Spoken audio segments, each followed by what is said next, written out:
Sí, buenas tardes, honorables magistradas. Le agradecemos la oportunidad que nos dan de presentar estas declaraciones en una manifestación final, ya en la culminación de esta importante fase de fondo. Nos encontramos ante esta sala de audiencia y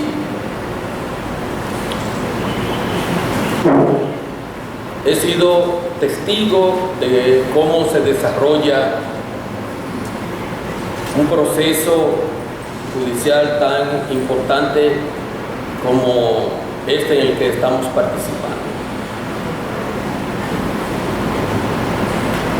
Sobre lo que debe versar esta declaración, esta manifestación final, he observado que otras personas en mi posición se paran aquí a pedir justicia, pero justicia no harán estas juezas porque ellos se lo pidan, lo harán porque la ley las obliga a ello y el deber ético igualmente inclina su decisión de hacerlo y hacerlo de la manera que ya en el ejercicio de sus funciones ustedes lo han practicado de forma recurrente. Pero ¿quién está interesado en hacer justicia? En que se haga justicia. Bueno, alguien que se considera culpable nunca querrá que se haga justicia. Que se haga justicia querrá alguien que se conoce en su conciencia como inocente. ¿Quiere el Ministerio Público que se haga justicia? Debería. Sin embargo, al Ministerio Público le interesa ganar casos. Así están formados y es lo que en la práctica demuestran y así lo han pronunciado en estrado. El interés de hacer justicia es propio de los jueces. Por eso estamos frente a ustedes. Y nos ha traído aquí una acusación sobre hechos en los cuales el Ministerio Público no estuvo presente.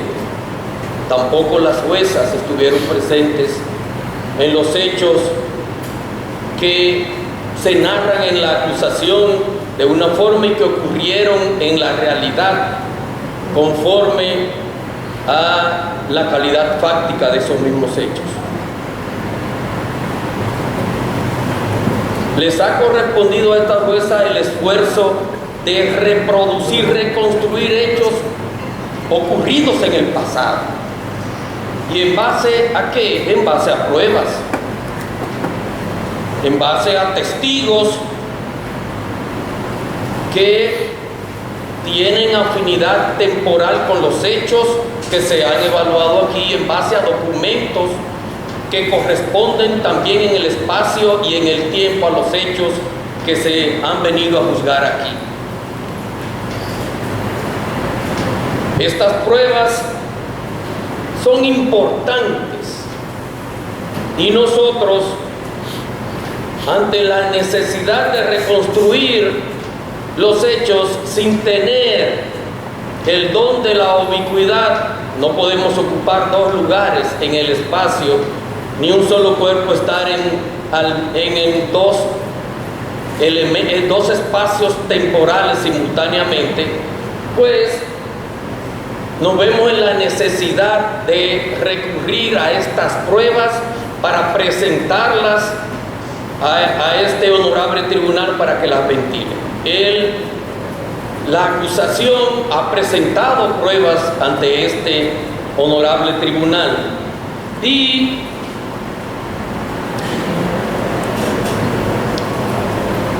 esa acusación ha atacado nuestro estado de inocencia. Un estado de inocencia que va más allá de la presunción que el artículo 69, numeral 7 de la Constitución lo garantiza como un derecho fundamental. El estado de inocencia, y el artículo 14 del Código Procesal Penal también nos reviste o da garantías de que ese derecho sea tutelado por los jueces, y así lo hemos visto a lo largo del proceso que han hecho ustedes, nobles juzgadores. Ahora bien, el cuestionamiento que se ha hecho a nuestro estado de inocencia en este proceso nos ha obligado a identificar la importancia de este derecho fundamental. ¿Y qué protege, qué bien protege este derecho? Este derecho nos protege del abuso de poder del Estado. Y el estado de inocencia se nos garantiza como un derecho porque, además de protegernos, nos da garantías de que no podemos ser condenados sin pruebas suficientes, concordantes y pertinentes. En vista de esto, nosotros hemos acudido confiadamente a este proceso. Hemos abordado cada elemento de la acusación que se nos ha presentado, y lo importante aquí es hasta qué punto estas pruebas han traído convicción a estas jueces. ¿Hasta qué punto ha sucedido eso? ¿Han logrado las pruebas presentadas a cargo y a descargo traer convicción al tribunal? Necesariamente. Pues estas juezas no pueden dejar de fallar. La ley las obliga. Pero están convencidas. ¿Cuál es la convicción de estas juezas? A nosotros se nos han imputado cargos, todos los cuales lo conocen estas juezas. Y el deber de las partes envueltas en este juicio es presentar tales pruebas de modo que las pretensiones probatorias que las acompañan sean corroboradas en audiencia. Pero hoy, 5 años después de nosotros estar sometidos a este proceso, se mantiene una imputación de asociación de malhechores. 5 años después, no sé yo todavía con quién me he complotado para subvertir alguna ley de la República Dominicana. 5 años después no se me ha dicho con quién me he puesto de acuerdo para infringir una ley. 5 años después estas juezas no han escuchado quién es esa persona. ¿Cuáles son esas personas? 5 años después no se le ha traído a nadie que le haya dicho que se puso de acuerdo conmigo para hacer algo que está incorrecto. Merecen estas juezas que luego de tanto tiempo y ejercicio a esta altura del proceso no se haya dicho eso aquí. Es justo que tantos recursos y tanto tiempo con una agenda tan cargada como en los tribunales se les exponga a pasar tanto tiempo sin que se logre establecer de manera diáfana y clara el por qué una imputación está debidamente sustentada. De ninguna manera. Se han traído testigos, se han traído documentos. ¿Hay algún testigo que haya dicho eso? ¿Hay algún video en donde yo me haya visto complotando para hacer algo incorrecto? ¿Alguna fotografía? brilla todo eso por su ausencia. Honorables magistradas, por el contrario, testigos que fueron traídos aquí con promesas de que lo harían, de que dirían en qué nos hemos puesto de acuerdo, que hayamos hecho algo en conjunto que pueda resultar ilegal. Ellos cuando se sientan aquí lo han negado. De tantos testigos no ha habido uno aquí que haya dicho: me puse de acuerdo con Adán Cáceres para hacer tal cosa. Bueno, no podemos quedarnos solamente en esto. Las imputaciones deben de basarse en hechos.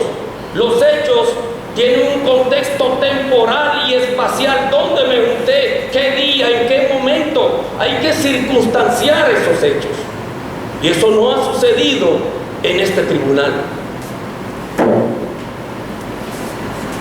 Alguien ha dicho en esa complotación, ¿qué roles se le han asignado a los complotados para hacer algo ilegal? ¿Qué se ha dicho aquí sobre qué daño causó esa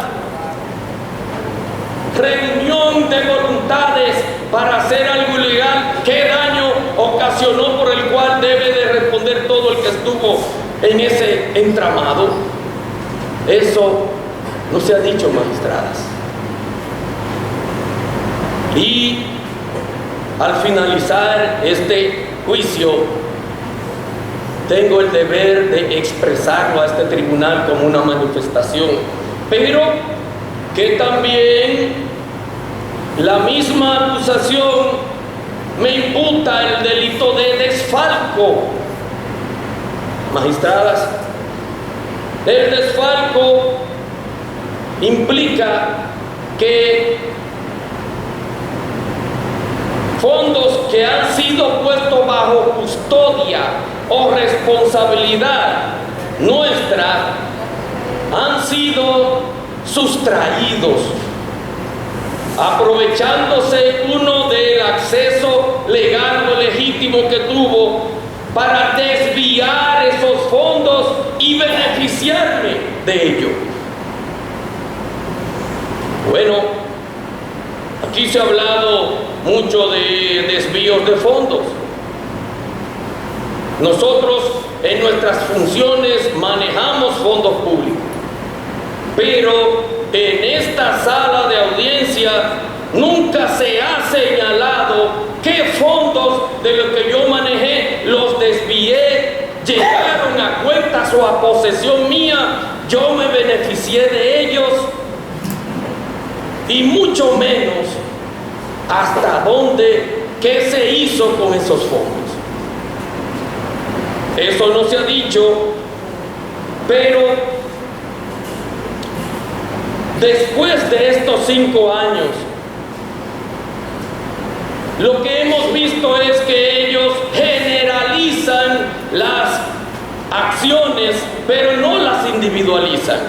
Ellos dicen se sustrajeron tales calidades de la página 769 de la acusación. Dice que del CUSEC se desviaron 1.764 millones de pesos.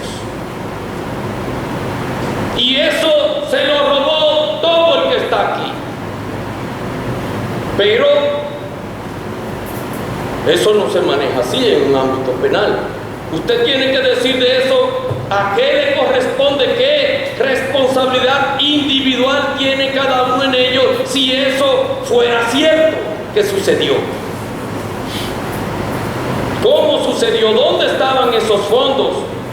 Honorables magistradas, 5 años después no se ha identificado qué partidas presupuestarias de las que manejamos fueron desviadas. No se ha dicho. 5 años después no se ha dicho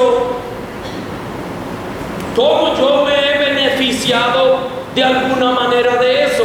No se ha presentado aquí una prueba. Yo he sido sometido a escrutinio de peritos y particularmente el INASIF lo que dice es que el 98% de los fondos que yo manejé en mi cuenta son de origen de sueldos, especialismos, de inversiones bancarias, fruto de el trabajo lícito, dinero que pagó impuestos antes de entrar a mi cuenta de nómina.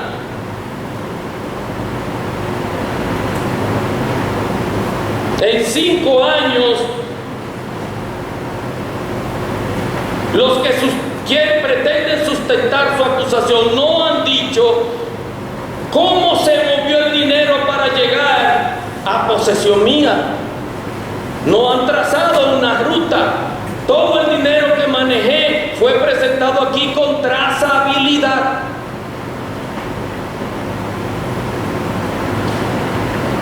Pero el dinero que se dice que fue desfalcado, no hay ruta.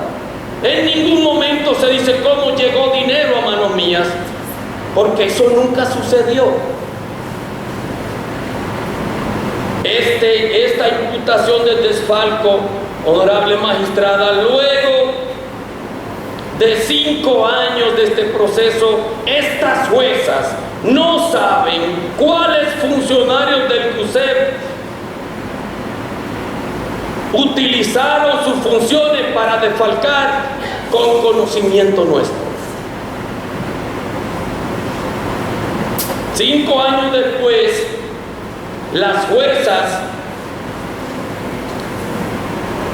luego de que las pretensiones probatorias se comprometieron a mostrarle tales intenciones, no pueden sostener en firme que los eventos narrados aquí pueden involucrarnos en estas ominosas imputaciones. Estas honorables juezas se les pretende traer convicción sobre la base de una auditoría viciada por la injerencia prevaricadora de acusadores que intencionalmente se prevalecieron del poder que ostentan para romper con los dictámenes legales que resguardan la independencia, objetividad e independencia de criterio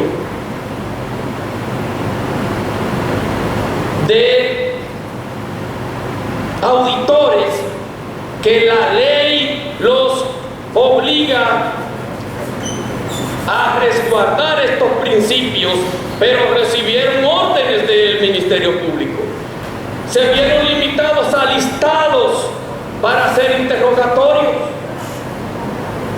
Y entre tantos vicios que por lo limitado del tiempo no puedo abundar, pero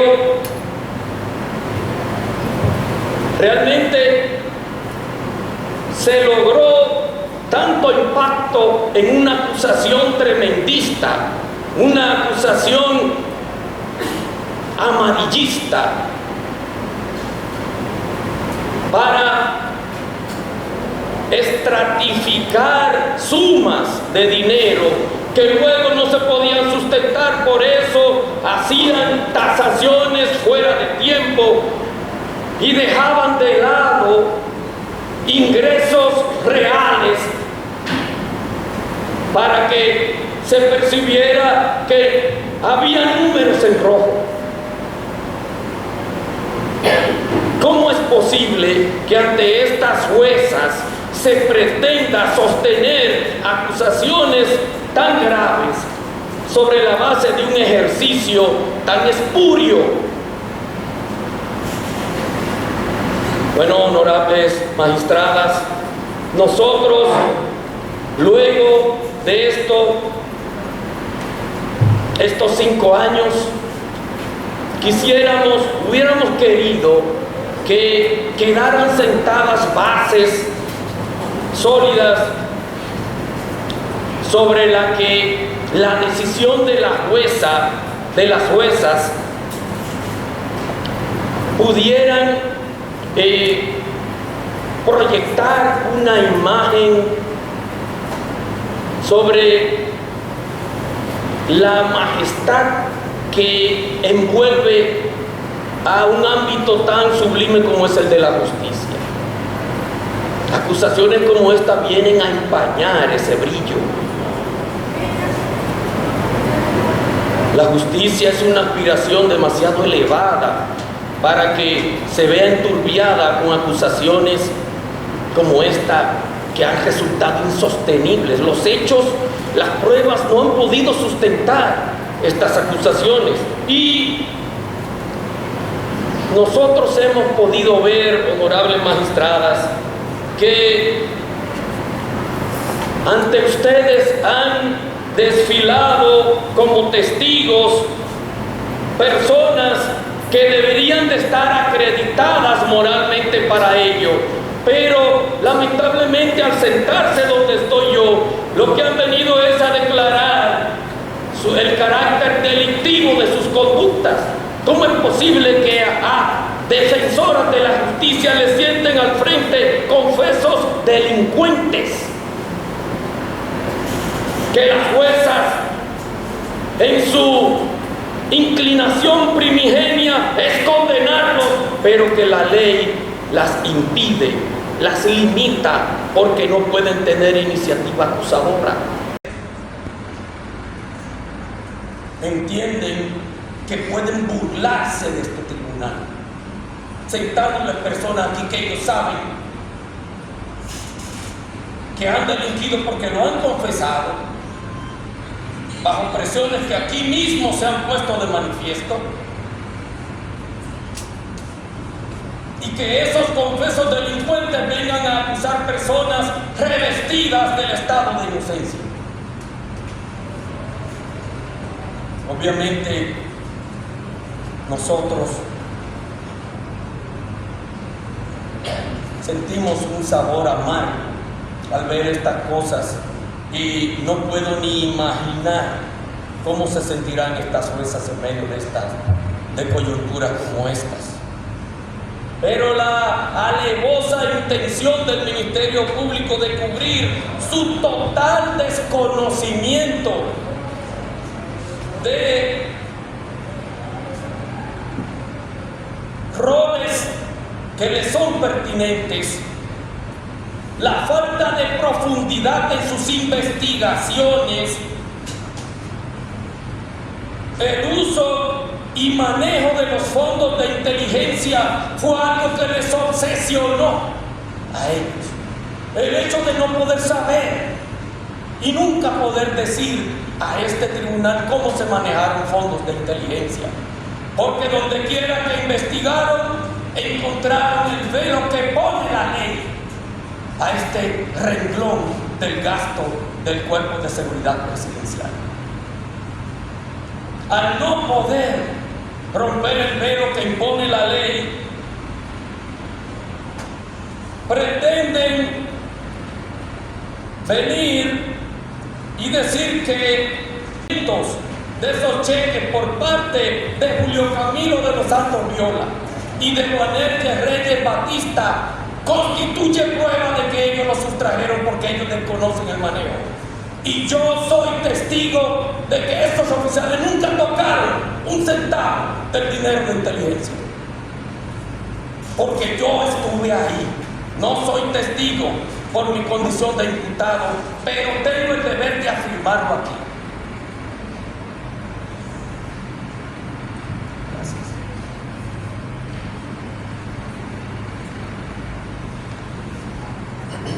Siempre tuvieron un manejo correcto, conforme a las necesidades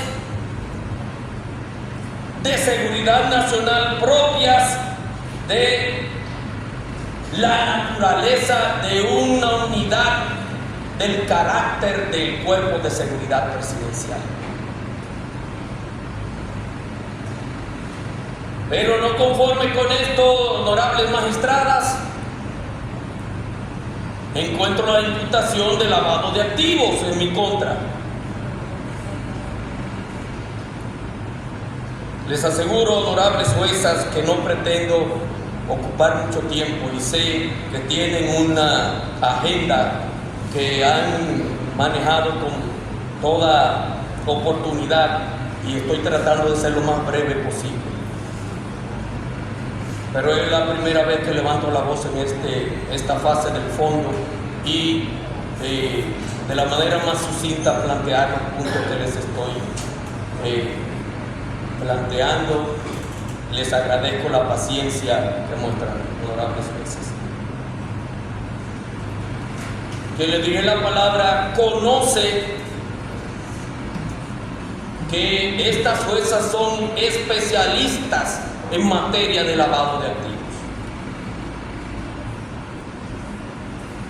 Y saben, por tanto, que el GAFI y el GAFILAC establece este mecanismo ilegal en 3 fases: colocación, estratificación y reintegración de activos. Cuando se va a imputar lavado de activos, independientemente del delito precedente, hay que ubicar el que participa en una de estas 3 etapas. ¿En qué etapa se me puede ubicar a mí? ¿Coloqué activos yo en el sistema financiero? La colocación de activos pretende iniciar el ciclo de lavado, deshacerse del efectivo ilícito, evitar sospechas, pero eso se hace a través de depósitos bancarios, pitufeo y otros mecanismos de colocación que en qué momento se me ha identificado a mí llevando a cabo tal práctica. ¿Se le ha dicho a este tribunal que yo he colocado activos ilícitos para lavarlos? ¿Se le ha dicho a este tribunal que yo he estratificado fondos ilícitos? He hecho transferencias de sumas de dinero en diferentes cuentas, incluso internacionales. Transferencias, se me ha ubicado a mí estratificando dinero, lavado. Solo tengo una cuenta, la única que he manejado. Las cuentas de mis préstamos nunca han sido operativas. Solo he manejado mi cuenta de nóminas. Nunca he estratificado dinero, y mucho menos en el reintegro de efectivo. En ningún momento se le ha dicho aquí que yo he tratado de borrar la huella del dinero, retomarlo para colocarlo en inversiones que parezcan lícitas. ¿Cómo es posible que se me impute esto sin que se me ubique a mí en una de las etapas del lavado? Honorables juezas, lo que entiendo es que el respeto que ustedes merecen obligaba a los acusadores a mostrarles esto, pero que no ha sucedido, honorables jueces. Y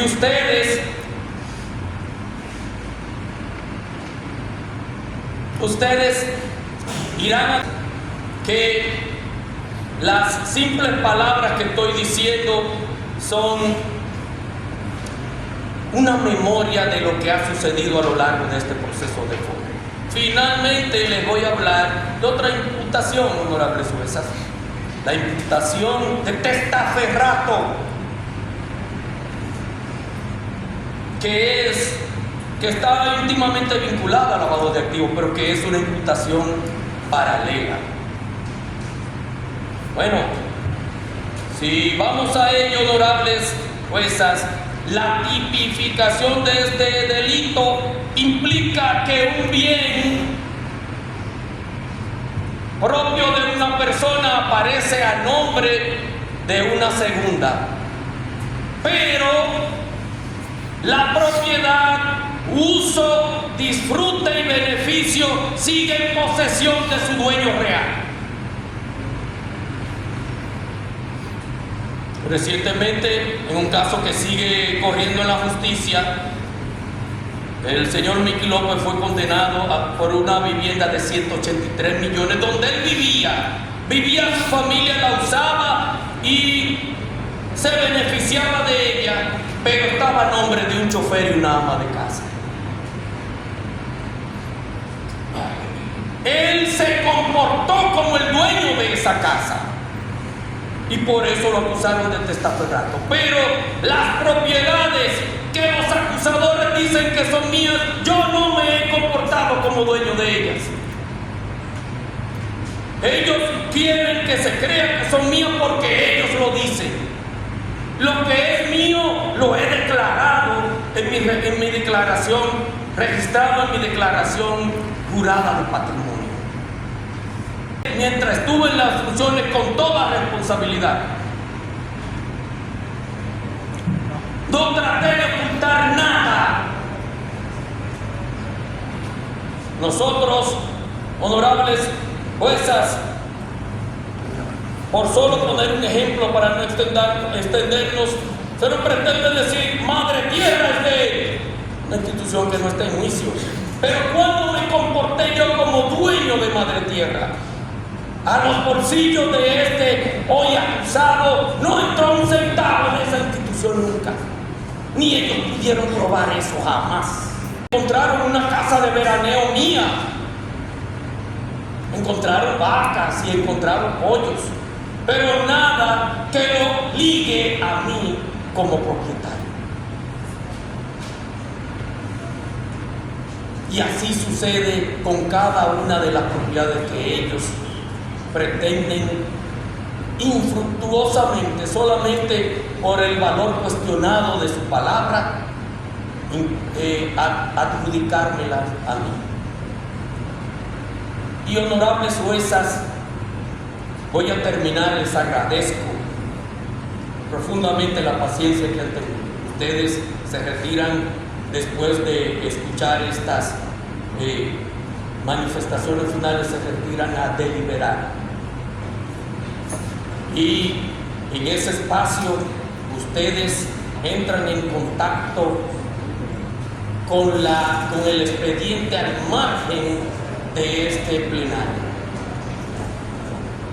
Y encontrarán allí, honorables magistradas, que las generalizaciones pretenderán ser asumidas como particularidades.